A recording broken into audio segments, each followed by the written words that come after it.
자, 그러면 이제 집값 공시 제도를 이제 보시면 이 네 가지의 의미를 갖고 있습니다. 자, 첫 번째는 지가 공시 제도, 그 다음에 두 번째는 지가 체계의 일원화, 세 번째는 과세 기능의 정상화, 네 번째는 토지 공개념과 공시지가, 이 네 가지의 어떤 그 목적을 가지고 지가 공시를 이제 하고 있다는 거죠. 자, 첫 번째로 지가 공시 제도를 우리가 국가가 이렇게 가지고 있는 이유는 뭐냐면, 자, 정부는 어, 토지가 이렇게 유한한 자원인데 너무 투기적인 수단, 그 다음에 지가가 높게 형성이 되다 보면 결국은 우리가 그 토지를 통해서 죽어도 주거용으로 사용할 수 있고 공업용으로 사용할 수 있고 여러 가지 이제 활용을 하는데, 결국은 우리가 만약에 공업용으로 사용하게 되는 경우에는 거기서 만들어진 제품이나 이런 부분들에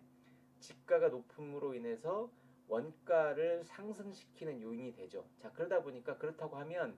결국 우리의 그 기업체들에 있어서의 그 경쟁력, 즉 원가가 높아짐으로 인해 가지고 여러 가지 수출이나 수출 가격에 있어서의 경쟁력이 낮아지기 때문에 정부는 어쨌든 바람직하다고 생각하는 지가 수준을 국민한테 널리 알려가지고 이를 바탕으로 일반적인 토지 거래가 이루어지도록 유도를 하고, 또는 정부의 각급 행정기관이 이를 기준으로 지가를 산정 평가하도록 하는 제도가 지가 공시 제도라고 이제 보시면 되겠습니다. 자, 그럼 왜 이런 걸 갖고 있느냐고 하냐면, 앞서서 봤던 것처럼 토지라고 하는 자원이 다른 특성을 갖고 있고, 그러다 보니까 일반 동산에 비해서는 동산처럼 가격 기능이 제대로 적용되지 않는다는 거죠. 왜냐하면 공급이 일반적으로 유한하고 제한되어 있고 수요자들에 의해서 경쟁이 발생이 돼서 결국 수요와 공급에 의한 부분이 수요자들에 의해서 가격이 왔다 갔다 하다 보니까 이거는 사회적으로 많은 문제를 발생시킬 수 있다는 거죠. 자, 그래서 이 시장 경제 원리가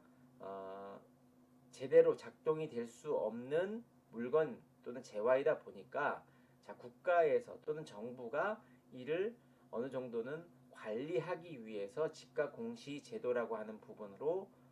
이제 제도적인 도입을 해 왔던 것입니다.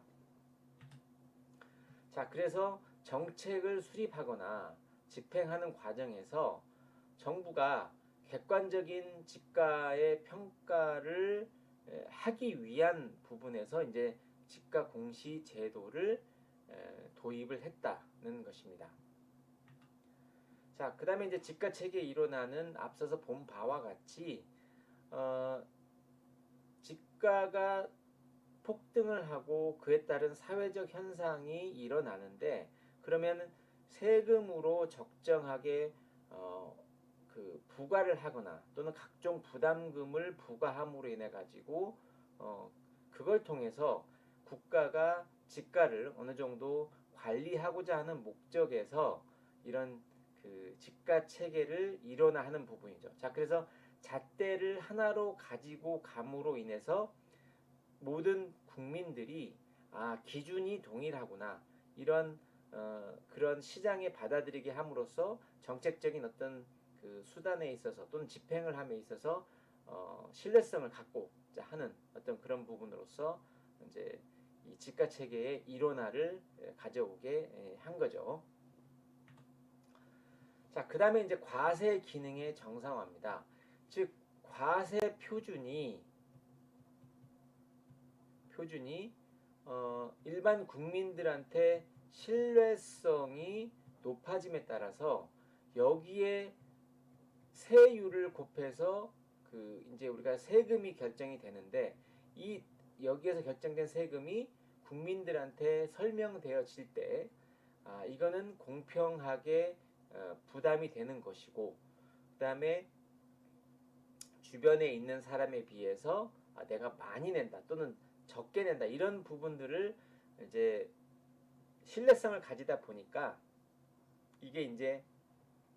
국민들한테는 과세를 매김에 있어서 과세를 부과함에 있어서 어떤 조세 저항이나 뭐 이런 부분들을 많이 완화시킬 수 있는 부분에서 이제 지가 공시 제도라고 하는 부분들이 이제 나타나게 된 거죠. 자, 그다음에 이제 이 1989년의 어떤 상황이 토지 공개념이라고 하는 부분을 이 제도를 도입할 수밖에 없는 상황이었다는 거죠. 그러니까 지금의 상황도 집가가 많이 상승을 하고 주택 가격이 많이 상승함으로 인해 가지고 많은 사회적 그 현상이 나타나게 된 거죠. 그러니까 어떻게 보면 서민들이 주택을 사거나 또는 이 젊은 층들이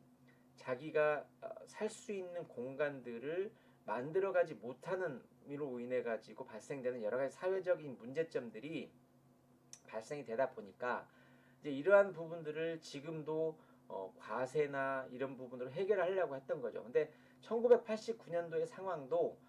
지금과 못지않게 워낙 집가가 폭등함으로 인해 가지고 이 토지 공개념이라는 부분들이 이제 제도가 도입이 된 겁니다. 자, 그래서 이 그 부동산의 투기, 그다음에 비생산적인 부분으로 인해서 돈이 너무 많이 몰리다 보니까 왜곡된 자금 흐름이 이제 그 진행이 돼버리고 그러다 보니까 이제 여러 가지 사회적인 문제점, 즉 이제 그 양극화가 발생이 되고 또는 토지 자원이 효율적으로 배분되지 못하고 그리고 이 불로소득으로 인해서 소득 분배가 균형을 이루지 못한 부분을 자, 객관적이고 합리적인 지가 정보를 제공함으로 인해 가지고 국민들이 이 토지는 이 정도의 가격 수준이 적정하다는 어떤 정보를 제공을 하는 거죠. 그리고 과세에 관련된 부분에서도 공시지가 제도를 가져옴으로 인해 가지고 정책의 어떤 집행이나 이런 부분을 할 때 효율성을 제고하기 위해서 이제 도구가 되는 어떤 그런 부분으로 해서 이 공시지가가 이렇게 도입이 되는 이제 그런 부분으로 여러분들이 이해를 하시면 될 것 같습니다. 자, 그래서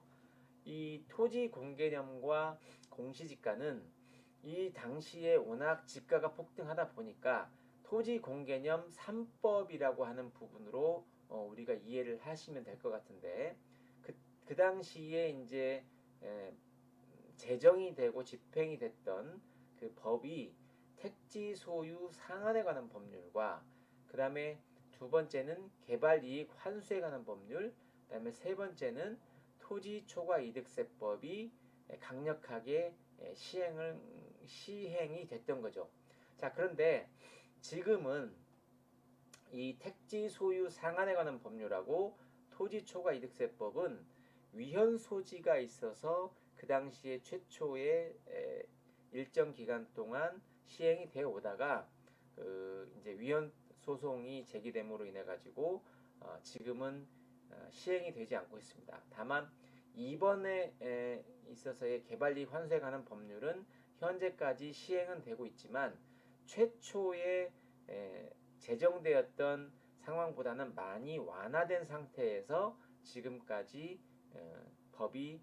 시행이 되고 있습니다.